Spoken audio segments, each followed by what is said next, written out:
Economists call it financial contagion when a crisis in one part of the world infects other countries.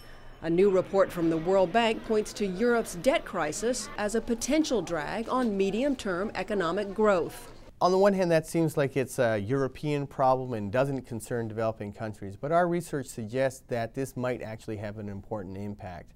So we're seeing that growth, which otherwise is actually coming along very nicely, we expect growth of about 3.3% for the world as a whole for developing countries, more than 6% this year. We see that that's potentially going to be threatened by what's happening in Europe. The debt crisis has been contained so far, but economists warn it has potential to slow investments and growth in developing countries, especially in ones with close ties to Europe.